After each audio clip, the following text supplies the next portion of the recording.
इधर उत्तर प्रदेश के प्रयागराज में पुलिस ने अतीक अहमद की पत्नी शाइस्ता परवीन को माफिया सरगना घोषित कर दिया। उमेश पाल की हत्या के बाद से फरार चल रही शाइस्ता के खिलाफ दर्ज एफआईआर में पुलिस ने उसके नाम के आगे माफिया अपराधी शब्द जोड़ दिया। यानी उत्तर प्रदेश के पुलिस रिकॉर्ड में शाइस्ता परवीन अब माफिया सरगना बन चुकी है। न्यूज 18 को मिली एफआईआर की कॉपी में साफ लिखा है कि शाइस्ता परवीन अपने साथ शूटर रखती है, उमेश पाल हत्याकांड में आरोपी है और उस पर 50,000 रुपए इनाम भी घोषित है। इसी एफआईआर में उमेश पाल हत्याकांड में फरार चल रहे 5 लाख के इनामी साबिर को शाइस्ता का शूटर बताया गया, जो 24 फरवरी को उमेश पाल की हत्या के बाद से ही फरार चल रहा है। पुलिस अब उन लोगों पर भी शिकंजा कस रही है जिन्होंने फरारी के दौरान शाइस्ता और साबिर की मदद की। इसी कड़ी में 2 मई को पुलिस ने असद के दोस्त आतिन जफर के घर छापा मारा, क्योंकि पुलिस सूत्रों के मुताबिक शाइस्ता और साबिर आतिन जफर के घर पर 16 अप्रैल को रुके थे। वहीं से उन्होंने अतीक अहमद के जनाजे में शामिल होने का प्लान बनाया था। हालांकि अब तक यह साफ नहीं हो सका कि दोनों अतीक के जनाजे में पहुंचे थे या नहीं, लेकिन जानकारी मिलते ही 2 मई को पुलिस ने आतिन के घर छापा मारा और उसे गिरफ्तार कर लिया, जिसके बाद भुवनगंज थाना प्रभारी राजेश कुमार ने उसी दिन अपने ही थाने में एक एफआईआर दर्ज कराई। असल में आतिन का परिवार अतीक का करीबी है।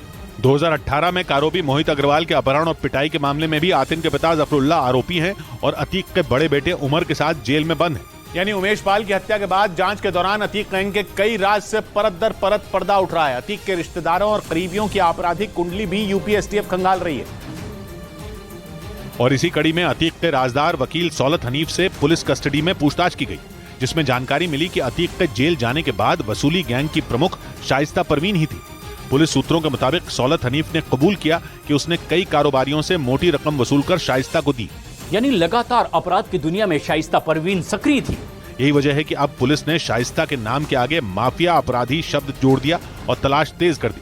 लेकिन यूपी एसटीएफ को तलाश सिर्फ शाइस्ता परवीन की नहीं है, बल्कि उमेश पाल हत्याकांड के आरोपी गुड्डू मुस्लिम को दबोचने के लिए अलग अलग राज्यों में छापेमारी जारी है। पुलिस सूत्रों के मुताबिक कुछ दिन पहले गुड्डू मुस्लिम की लोकेशन चेन्नई में मिली, जबकि दूसरे शूटर साबिर की लोकेशन उत्तर प्रदेश के ही कौशाम्बी जिले के पास थी। लेकिन यूपी एसटीएफ के शिकंजे से बचने के लिए दोनों लगातार अपनी लोकेशन बदल रहे हैं। पुलिस सूत्रों के मुताबिक कुछ दिन पहले गुड्डू मुस्लिम ने चेन्नई में मुन्ना कव्वाली नाम के एक अपराधी के ठिकाने पर पनाह ली थी, लेकिन जब तक एसटीएफ की टीम जाल बिछाकर उसे दबोच पाती, वो वहां से फरार हो गया। जिसके बाद यूपी एसटीएफ की एक टीम मुन्ना कव्वाली की तलाश में भी जुट गई, जबकि पुलिस को शक है कि शूटर साबिर उत्तर प्रदेश की सीमा में कौशाम्बी जिले के आसपास ही छिपा हो सकता है, क्योंकि उसकी आखिरी लोकेशन कौशाम्बी जिले में ही ट्रेस की गई थी। पुलिस की एक एफआईआर के मुताबिक 16 अप्रैल को शाइस्ता परवीन के साथ साबिर प्रयागराज भी आया था, लेकिन एसटीएफ जब तक उसे दबोच पाती उसने ठिकाना बदल लिया। 24 फरवरी को उमेश पाल हत्याकांड को 7 बदमाशों ने मिलकर अंजाम दिया था। इनमें 4 को पुलिस ने एनकाउंटर में मार गिराया, लेकिन गुड्डू मुस्लिम, शूटर साबिर और अरमान अब भी फरार हैं, जिन्हें पकड़ने के लिए यूपी एसटीएफ की टीमें पूरे देश में अलग अलग ठिकानों पर छापेमारी कर रही हैं। तीनों पर पुलिस ने 5-5 लाख रुपए का इनाम घोषित किया है और एक एक करके अतीक के परिवार और उसके करीबियों पर शिकंजा कसा जा रहा है। पुलिस सूत्रों के मुताबिक एसआईटी यानी special investigation team Atiq Ahmed के बेटे अली को रिमांड पर ले सकती है, क्योंकि नैनी जेल में बंद अली अहमद से पूछताछ के दौरान कई अहम जानकारियां सामने आई। पुलिस सूत्रों के मुताबिक पूछताछ में पता चला कि उमेश पाल हत्याकांड से पहले शूटर गुड्डू मुस्लिम, गुलाम और साबिर ने जेल में अली से मुलाकात की थी। इस मुलाकात के कुछ ही दिन बाद उमेश पाल की दिन दहाड़े हत्या कर दी गई थी। पुलिस सूत्रों के मुताबिक इसी मुलाकात में तीनों शूटरों और अली के बीच उमेश पाल की हत्या को लेकर बातचीत हुई थी। इसी मुलाकात को आधार बनाकर एसआईटी अली अहमद को पुलिस रिमांड पर लेने की तैयारी में है, क्योंकि यूपी एसटीएफ को शक है कि उमेश पाल की हत्या के दौरान अली भले ही जेल में था, लेकिन वो भी कहीं ना कहीं उससे जुड़ा था। जैसे अतीक अहमद का बहनोई अखलाक का नाम भी इस हत्याकांड से सीधे तौर पर जुड़ गया। पुलिस सूत्रों के मुताबिक उमेश पाल की हत्या के बाद अखलाक ने गुड्डू को 50,000 और अतीक के बेटे असद को 1.5 लाख रुपए दिए थे, और वो भी तब जब दोनों फरार चल रहे थे। पुलिस सूत्रों के मुताबिक उमेश पाल हत्याकांड के बाद गुड्डू मुस्लिम 5 मार्च को अखलाक के मेरठ वाले घर पहुंचा था और यहीं अखलाक ने उसे पैसे दिए, जिसका सीसीटीवी वीडियो भी सामने आया था। जबकि दिल्ली से पकड़े गए एक तस्कर की मदद से अखलाक ने असद को 1.5 लाख रुपए भिजवाए। यानी उमेश पाल की हत्या करने के बाद भाग रहे शूटरों को अखलाक ने न सिर्फ पनाह दी, बल्कि पैसे से भी मदद की।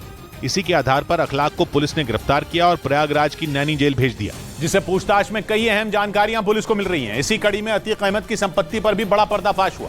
पुलिस सूत्रों के मुताबिक अतीक अहमद की 3,000 करोड़ की संपत्ति का 70% हिस्सा उसके गैंग के सदस्यों के नाम पर था। यानी अतीक ने अपने रसूख और हनक का इस्तेमाल करके अपने गुर्गों के नाम पर प्रॉपर्टी खरीदी, जिसकी जांच के लिए यूपी सरकार ने स्पेशल टीम बना दी, जो जल्द ही एक रिपोर्ट देगी।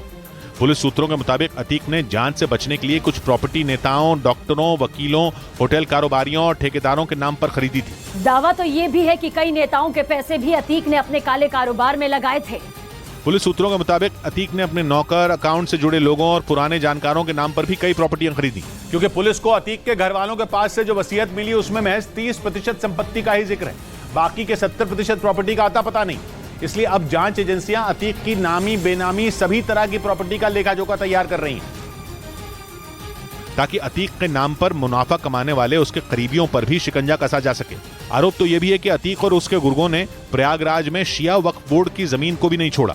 शिया वक्फ बोर्ड के चेयरमैन अली जैदी का आरोप है कि वक्फ बोर्ड की जमीनों पर कब्जा करके कमर्शियल कॉम्प्लेक्स बना दिए गए। वहाँ पे जो इबादत की चीजें थी उनको ध्वस्त करके और खुदबूद करके एक कमर्शियल कॉम्प्लेक्स का निर्माण करा दिया था, जिसकी शिकायत शिया वक्फ बोर्ड ने कई बार पहले की सरकारों से की, लेकिन कोई एक्शन नहीं लिया गया। हालांकि बाद में जांच की गई तो अतीक के काले कारनामों का पर्दाफाश हुआ और अतीक के कब्जे से शिया वक्फ बोर्ड की जमीन को खाली करवाया गया।